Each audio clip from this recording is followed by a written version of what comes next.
Test based on normal approximation, यानी अगर हम बाइनोमियल डिस्ट्रीब्यूशन की वैल्यू को अप्रोक्सीमेट करें with the help of normal distribution, चूंकि बाइनोमियल जो है वो एक डिस्क्रीट डिस्ट्रीब्यूशन है और उसकी वैल्यू को कंटिन्यूस लाने के लिए हम नॉर्मल के साथ उसे अप्रोक्सीमेट करते हैं, ठीक है। तो अब इस सिचुएशन में देखेंगे कि हम जो ये अप्रोक्सीमेशन करें, नॉर्मल अप्रोक्सीमेशन, वो कैसे होगी एक हाइपोथेसिस के टेस्टिंग के दौरान, ठीक है। यानी यहाँ पर वो जो क्राइटेरिया है कि आपका जो एन और पी है, यानी जो म्यू है या मीन जिसे मैं कहता हूँ, ठीक है, वो उसकी वैल्यू जो है वो मतलब होनी चाहिए ग्रेटर देन 5। इसी तरह एन क्यू की वैल्यू भी जो है वो ग्रेटर देन 5 होनी चाहिए। तब हम मतलब जो करेक्शन जो हमारे पास कंटिन्यूटी करेक्शन फैक्टर है वो यूज कर सकते हैं, ठीक है। वो बातें अपनी जगह पर वैसे ही हैं, ठीक है जी। देखिए प्रॉब्लम यह है कि ना multiple choice paper a candidate has to select one of 4 possible answer to each question, ठीक है। जैसे आप मल्टीपल चॉइस क्वेश्चंस में होता ही है कि आपने चॉइस चूज करना होता है उन 4 ऑप्शन में से। On a paper with 100 question, ठीक है, 100 मतलब क्वेश्चंस का एक पेपर है, स्टूडेंट गेट्स 34 करेक्ट आंसर्स, ठीक है जी। उसने 34 सी किए हैं, दुरुस्त जवाब दिए हैं। टेस्ट क्या करना है, at the 5% significance level the null hypothesis that the students is guessing the answer, मतलब कि स्टूडेंट को गेस हो रहा है आंसर, उसको ये होगा आंसर, ठीक है। अब इस चीज को हमने चेक करना है, इस हाइपोथेसिस को, ठीक है। तो इसमें जो हमारा नल हाइपोथेसिस होगा वो क्या बनेगा, चूंकि हम प्रोबेबिलिटी के सेंस में बात कर रहे हैं तो हम यूं कहेंगे कि चूंकि यहाँ पर जो सिचुएशन है उसके हिसाब से, चूंकि एक क्वेश्चन के 4 ऑप्शन है, ठीक है, जिनमें से एक बिल्कुल दुरुस्त है जो वो गैस कर रहा है, ठीक है। तो इस हिसाब से जो प्रोबेबिलिटी बनेगी वो बनेगी 1/4, ठीक है, यानी 1/4। तो ये हमारा जो इक्वल टू 1/4 है ये नल हाइपोथेसिस बन जाएगा। और इसका अल्टरनेटिव जो हाइपोथेसिस बनेगा वो क्या बनेगा कि P जो है वो ग्रेटर देन 1/4 है, ठीक है। ये इसका मतलब आप समझ लें कि नल हाइपोथेसिस है, ठीक है जी। अब देखें यहाँ पर जो हमने ये बात चेक करनी है, ठीक है, कि ये जो नल हाइपोथेसिस है इसके मतलब जो रिजेक्ट होने की प्रोबेबिलिटी है जिसको हम सिग्निफिकेंस लेवल कह रहे हैं वो कितनी अल्फा 5% है यहाँ पर, ठीक है जी। ये एक इम्पॉर्टेंट यहाँ पर बात है। अब देखें म्यू जो इस केस में हमारे पास बनता है उसकी क्या वैल्यू आती है, जैसे मैं एन पी कह रहा हूँ, अगर आप वो देखें तो 100 टोटल क्वेश्चन है और हर एक में जो ट्रू पिक करने की प्रोबेबिलिटी है वो 1/4 है, ठीक है, जो पी की वैल्यू 1/4, तो आंसर आता है 25 जो कि ग्रेटर देन 5 है, ठीक है।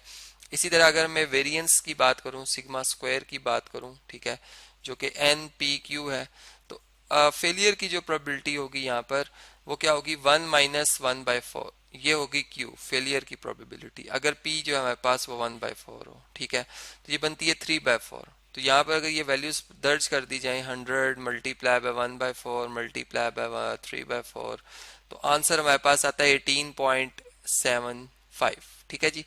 तो देखें अब अगर हम देखें तो हमारा जो बाइनोमियल यहाँ पर डिस्ट्रीब्यूशन है या उसकी प्रोबेबिलिटी अगर हम देखें तो हम क्या यहाँ पर चेक कर रहे हैं कि जो हमारे पास 34 उसने करेक्ट आंसर्स किए हैं, ठीक है, हम उससे ग्रेटर की बात करेंगे। चूंकि यहाँ पर अगर हम अपना अल्टरनेट हाइपोथेसिस देखें तो उसमें हम प्रोबेबिलिटी फाइंड करें ग्रेटर देन 1/4 की, ठीक है।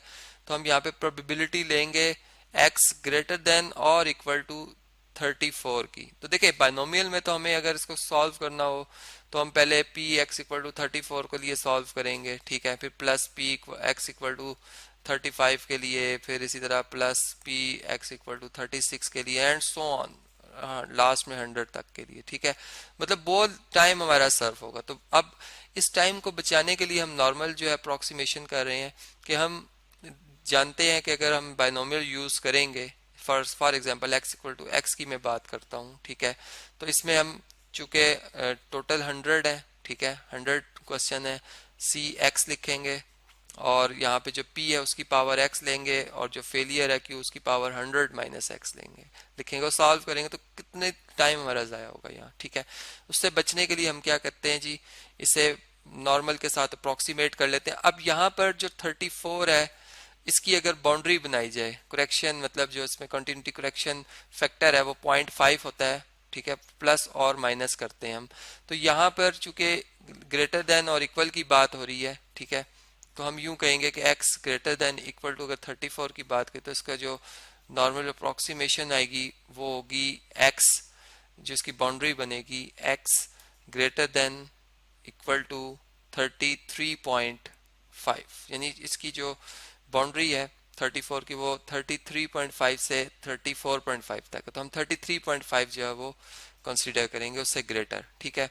यानी अगर z की बात करूं, चूंकि नॉर्मल डिस्ट्रीब्यूशन के साथ जब मैं इसे मतलब कंपेयर करूंगा या उसके मतलब उसकी वैल्यू के साथ, z वैल्यू के साथ इसकी प्रोबेबिलिटी को चेक करूंगा, तो मैं z ग्रेटर देन और इक्वल टू, ठीक है, 33.5 माइनस, मतलब यहाँ पर जो बेसिकली जो z का फार्मूला है वो मैं यूज कर रहा हूँ, जो कि अभी मैं स्क्रीन पे आपके सामने पहले शेयर करता हूँ, फिर उसमें इसकी वैल्यूज को दर्ज करता हूँ।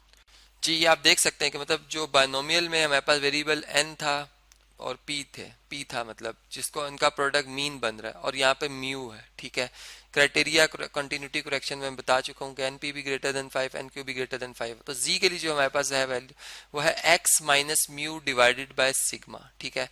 तो अब देखें x जो हम ले रहे हैं वो 33.5 ले रहे हैं, चूंकि इक्वल की भी बात कर रहे हैं हम, माइनस म्यू कितना है 25 है, ठीक है, जो कि अभी आपने कैलकुलेट करके देखा ही था, ठीक है, ओवर 18.75, ये वेरिएंस का मतलब स्टैंडर्ड डेविएशन है, ठीक है, तो वेरिएंस का स्क्वायर रूट ले लेंगे तो आंसर आता 1.963, ठीक है। ये मैं अब वहां पर लिख देता हूँ। जी, आप देख सकते हैं कि ये अब हमने यहाँ तक लिख दी। अब अगर जो हमारे पास ग्राफ है और टेबल है वो हमें क्या इंटरप्रेट करें इस प्रोबेबिलिटी के हवाले से, अब हम उस पर ज़रा बात कर लेते हैं। जी, मतलब ये वैल्यू जो आपके पास आएगी यार, ये जी क्रिटिकल वैल्यू 1.963, ठीक है, जबकि इस पे जो प्रोबेबिलिटी हमें जी टेबल में नजर आएगी वो 0.9752 आएगी, और फिर इस रीजन की जो प्रोबेबिलिटी होगी वो 1 माइनस 0.9752। अब ये कैसे आ रही है मैं आपको जरा अभी टेबल से समझाता हूँ ये बात, ठीक है। देखें, हमने देखा कि हमारी जो जी की वैल्यू आई है वो मतलब जो क्रिटिकल वैल्यू जिसे हम चले जी की वैल्यू कह रहे हैं 1.96 और 3, ठीक है। मैं इनको सर्कल इसलिए कर रहा हूँ कि मैं इन रो और कॉलम की बात करूंगा, ठीक है, मतलब 1.9 की रो और कॉलम 6 और 8 की बात करूंगा। अब इसमें प्रोबेबिलिटी हमें मिल रही है जी टेबल से, ये आती है जी 0.9750, जबकि 1.9 रो ही में अगर रहे और 3 के कॉलम है तो ये ऐड करेंगे हम नंबर इसमें 2, तो ये 0.9752 बन जाएगा, ठीक है। इसलिए मैंने कहा कि ये जो रीजन आया इसकी जो प्रोबेबिलिटी है ये है 0.9752, तो इस रीजन की प्रोबेबिलिटी हमारे पास आ रही है 1 माइनस 0.9752, जो कि बनती है 0.0248, ठीक है। अब देखिए हमारा जो जो लेवल ऑफ सिग्निफिकेंस है जो अल्फा है वो 5% था, जबकि ये हमारे पास कितना आ रहा है, ये आ रहा है 2.48%, जो कि लेस है। यानी ये जो इस चीज की प्रोबेबिलिटी आई है हमारे पास के हमने ये देखना था कि P जो हमारे पास है, ठीक है, वो ग्रेटर देन और इक्वल टू 34 हमने शुरू में बात की थी, जिसको कि हमने अप्रोक्सीमेट किया था फिर नॉर्मल के साथ, तो हमने कहा था कि ये हमारे पास जो है ग्रेटर देन इक्वल टू 34.5 है, ठीक है, 33.5 है, 33.5 है, तो ये हमारे पास आंसर जो आया इसका ये आया है 2 पॉइंट अप्रोक्सीमेट जो आया आंसर 48 है, जो कि लेस देन है 5%। इसका मतलब हम नल हाइपोथेसिस को यहाँ पर रिजेक्ट करेंगे, तो हमारा जो डिसीजन होगा वो क्या होगा कि रिजेक्ट H नॉट, और इसका मतलब है कि सिग्निफिकेंट एविडेंस है दैट स्टूडेंट इज नॉट गेसिंग, मतलब उनको वो गेस नहीं कर पा रहे, ठीक है। ये बात हम यहाँ पर कंक्लूड कर सकते हैं। तो इस तरह से ये प्रॉब्लम हमने सॉल्व किया। अब डेली लाइफ से रिलेटेड ही कुछ और प्रॉब्लम है, जैसे पार्सल डिलीवरी के हिसाब से सर्विस जो है वो क्लेम्स कर रही है अपने मतलब जो सर्विस के हवाले से कि एटलीस्ट जो है वो 80% जो है of their parcel are delivered within 48 hours of posting, ठीक है।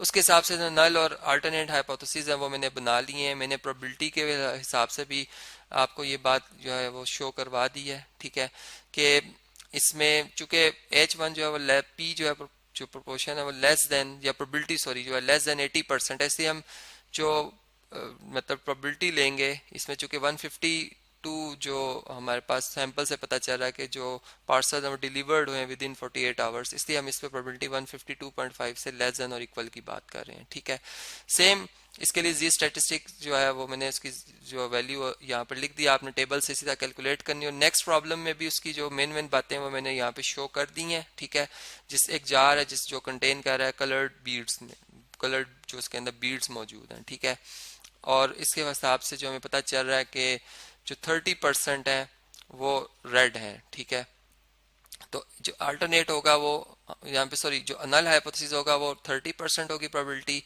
और H1 हम ले रहे हैं नॉट इक्वल टू 30%। जब नॉट इक्वल टू 30% लेते हैं तो इसमें हम जब म्यू निकालते हैं, P इक्वल टू म्यू 24, वो हम देखते हैं क्या जो सैंपल में हम जिनकी बात करें 19 की, क्या वो इस एवरेज से कम है। अगर कम है तो फिर हम प्रोबेबिलिटी जो लेस देन और इक्वल की लेंगे। ठीक है, 19.5 की। तो इस तरीके से ये प्रॉब्लम आपने आगे खुद सॉल्व करना होगा।